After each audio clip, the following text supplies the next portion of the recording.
out of the under-18 high-performance system in the last 2 or 3 years, and they're the ones that are really setting the competition on fire. I get the feeling that the older players are playing a support role. So what can St Kilda do?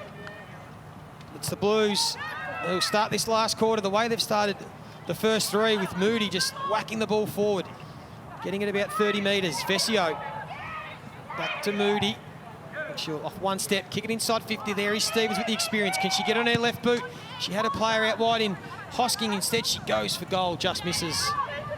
The centre clearances have been a big factor in this one, Shiloh. They've really got a lot of ascendancy out of there, the Blues. Yeah, absolutely. They're dominating the clearances, 26-14, but they're also dominating the hit-outs, as we've seen some big fists there by Bree Moody coming through the middle there. They're winning those 25-17. So the Saints need to take the game on here in this last quarter. Rather lose by 5 goals trying to win than just playing safe and, you know, not being able to peg back the margin. So they're going to have to try and generate something. Kick will go just outside the 50. The Sparkers will sit under the football. Tiana Smith got it to Dillon, who used her legs, did it well, and then good composure. Yeah, really composed. Great awareness, Rosie Dillon. Just knows where her teammates are. And that's a great kick from Sheila. Opens up the whole ground. If Priest looks, she has Phillips in the middle, and they've got the overlap now. If she can get it over the top. Guttridge was lurking, although the kick couldn't quite get there. And Carlton were able to get numbers back. That was a missed opportunity. Just needed to turn onto her left rather onto the right. She just kicked into the traffic, but they had a free player on the fat side of the ground ready to go. Sheila back on the ground after that head knock. Good to see. And again, Rosie Dillon doing what she does. Really good defensive play. She's such a balanced player, Rosie. Able to win the ball inside, but also shut down oppos. They had the 6 clearances, Rosie Dillon, been in and under. 13 disposals, 13 contested possessions. So doing a lot of the grunt work, which allows the slighter bodies of Tiana Smith and Petrevski-Seton to get on the outside. They'll need more of that in this last quarter. As Egan's kick finds Stevens. Moody again will kick it inside 50. This is where we've seen O'Day. She's played down this end with the breeze, did it well, stepped inside 2 Saints. Just missed the target in G. It was the right play as Nick Stevens gets it out to Pressparkers. Yeah, what can she create? Loins, little fumble, and they live to fight another day, the Saints. And again, it's Sheila, a long way up the ground. We'll give it to the runner. She's only got 1 player to kick it to, and that's Vaught. Just couldn't quite execute.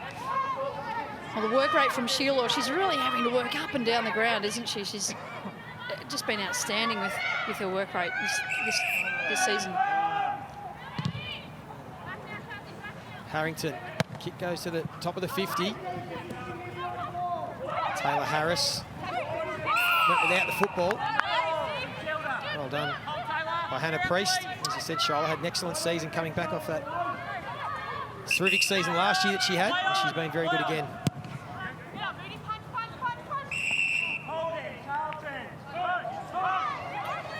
Carlton have really started to minimise St Kilda's short kick game. They're really playing man on, particularly in that 20 to 30 metre zone at the kicker. So it's great to see they're starting to minimise what St Kilda's strengths really are. Charlotte Wilson goes in that Harris direction. Watt just tried to impede her run, but did it illegally, said the umpire. This is a 7th touch for Harris today. Hasn't troubled the scorers too much. This is the first time we've really sort of seen her be within scoring range. I reckon she can kick this. She just uses the breeze, starts it at the right-hand goal post, allow the breeze to drift it back in. She can finish here. Struck it well, just didn't quite start it out far enough. I'm looking a little bit lively, Harris. The other one is Nick Stevens up forward. She's just moving really well through the corridor there, Nick Stevens. So St Kilda struggling to get it out of their defensive 50 in this final quarter. Clever kick to Petrevski-Seton. Disposal number 18 for her. As Alex said, off the top, averaging 26 so far this season. Tiana Smith. Sheila again. It's good movement by St Kilda. They're just really working the ball through traffic well by foot. So they try and come into the corridor. It's the right play, just over the head of Petrevski-Seton. But if they can win this, they're a chance. But the Blues have got numbers back. Pound, Downey, back to Pound. Well done, Sheila. Intercepted the football. Can she get it to Vaught? They'll quickly kick it, but you can see there Carlton have got Some numbers set up behind the football. So St Kilda's numbers are around this ball. And again, they'll look to use it by foot. McDonald under pressure. Great body spoil by Elise O'Day. Then that's just experience. Just tried to impact the kicker any way she could and just deviate the kick off its intended target. Maybe get a turnover, maybe get it out of bounds, create a 50-50 ball, and that's exactly what she did. Well, just that pressure didn't allow McDonald to get on her left boot, did it, really? Absolutely. Just experience. Been excellent today, Elise O'Day. Certainly her best game as a Blue. That's one of the things I think you get taught as a player. You know, if you can't win the footy yourself, what else can you do to make sure the team wins the ball, or that the opposition, their job's a little bit harder? Vesio having a bit of a stint around the ball. Priest again. Now that kick was a bit of a miscue, and Tani White was able just to get a hand to it. So smart move by Tani White there. Yep, just dived on it to get a hand to make sure it wasn't a lasso, and instead they've created a 50-50 ball, and they've got half a chance of getting the ball back now.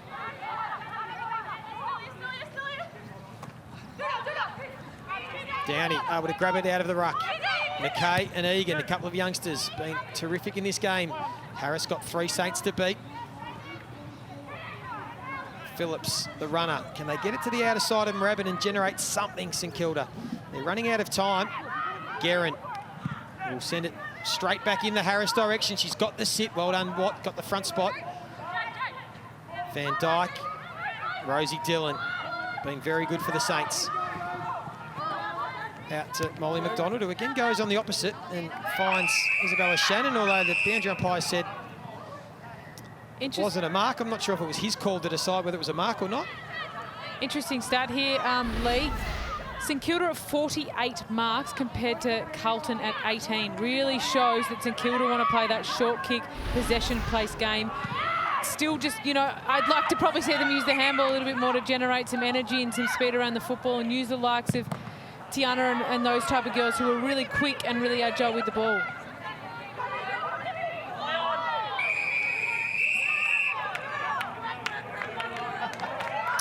Well, inside 50s this quarter, 6-0 in favour of Carlton, of course, but for all the inside 50 they haven't had many deep 30, deep forward opportunities. So credit to St Kilda, their defence is holding up here and they're working the ball forward. They just can't do much beyond the centre of the ground.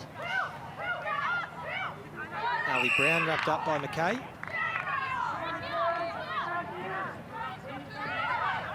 So Carlton have got 2 players behind the ball now, which is going to make it extremely hard for the Saints. And they are choosing St Kilda to have an extra behind the ball at their end. I'm not sure they need that. They might as well try and get the extra number around the football, or at least equalise ahead of the ball, because they're in a situation here where they can get it out the back. If Isabella Shannon can boot the ball, Grice has made good space in front of Laloifi, good mark. Probably too far to score into the breeze. Has Guttridge on short. And they moved the ball quickly, St Kilda. They look really strong. Yeah, Greiser wasn't sure what to do there.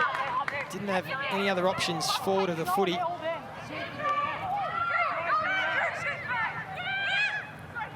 And Egan easily stepped around Shannon, but just blindly kicked it straight back to the loose Saint. Had all the time in the world there. I sort of felt that was the first time the body language of St Kilda was a bit disappointing. They looked like almost like they gave up after Greiser kicked into the mark and stopped for a moment. Well, particularly Greiser, she just put her head down, stopped moving, and just kind of said, well, I didn't play my role there. And it would have been great for her to then energise a little bit and try and make an impact on the next contest.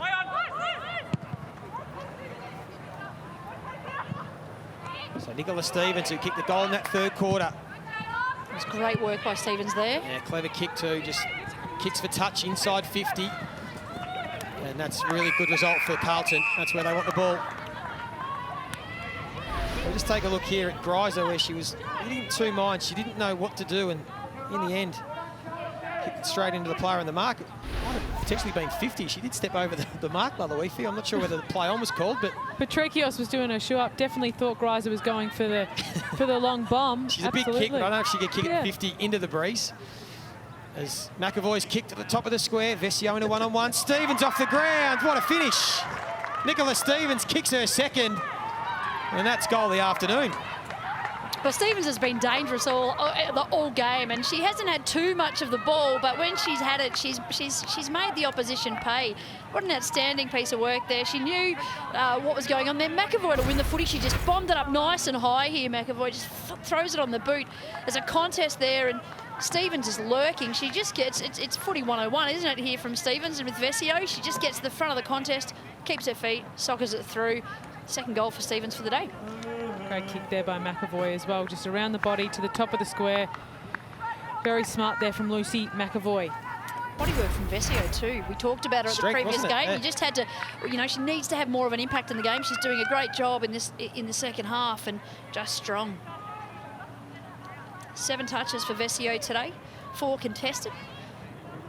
It doesn't really show particularly Darcy's impact on the game. 7 touches, but her ability to actually impact the team and give the team the ability to score is fantastic. 3 tackles from a deep forward as well, or, you know, a forward player, fantastic. So it's out to 22 points now. Game high. Stevens again, second bite. She might be able to go the journey here, although unselfishly, it's been a feature today, I reckon, of the Blues, the unselfishness, and she finds Petrevski-Seton, who's already kicked 1 goal this afternoon, to go along with her 23 disposals. Potentially some more votes in the league MVP, you'd think, for her, the league best and fairest. Well, it's a bit of a race, isn't it, at the moment? Petrevski-Seton and you think Ali Blackburn probably got 9 votes from 3 games.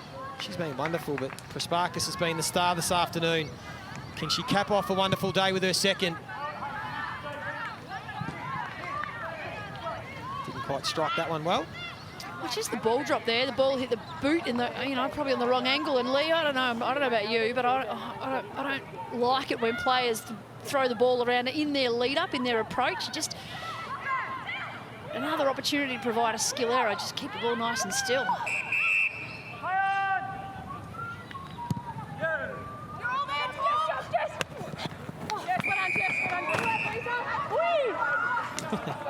It's a shame we don't have crowds in, but it's a novel experience or a novel opportunity for us to hear the voices of the girls, and you hear all the voice, you know, the encouragement, the support, and there's an element of community on the field at the same time. So much going on.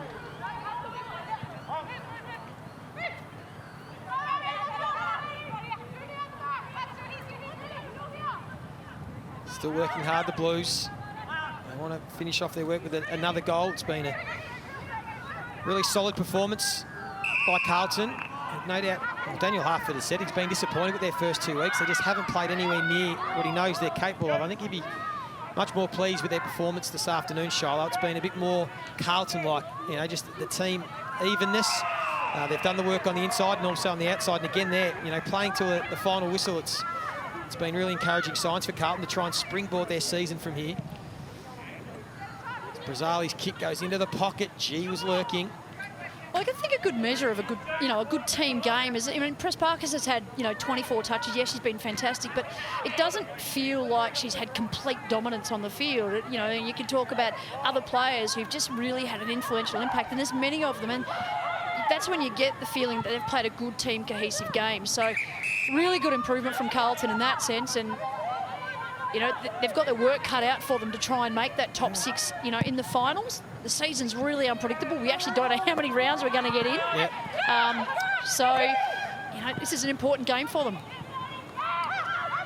Guerin gets it to McKay, who's able to get the hands free. Back to Hosking. They want one more, the Blues. Tiana Smith runs into trouble. Hosking did well. Loins, Egan being excellent today. Will kick it to a dangerous spot. Vesio's lurking. Can she get some reward? Again, just goes up with the one hand and creates a stoppage. One that's really impressed me is Bree Moody today.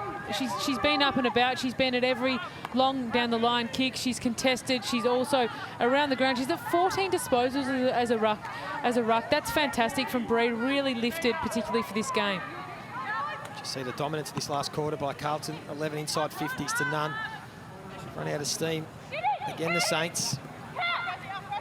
It's been an issue for them when they, in their losses, Shiloh, isn't it? They just struggle to score enough for St Kilda. They need to find ways to generate some more scores, particularly against the good teams in the competition. I think that's just a sign also, Lee, if they're a new team in the competition, only been in for a couple of years, and just building out their list depth, but also getting some pre-season some pre-season kilometres under their belt. You know, Carlton have been at this for 5 years now, and St Kilda just the 2. So you get strong every pre-season, you get some good foundational fitness. Yeah, it's been experienced bodies, hasn't it? A lot more experienced bodies for the Blues. Played a lot more football. Bodies, structure, you know, fitness, you know, kilometres, time playing alongside each other. That's a really important stat. I know we don't generally record it, but the experience that the team has playing alongside each other every season, you learn more and more about each other. You're able to gel, you know where each other are on the field, and that's something that just takes time.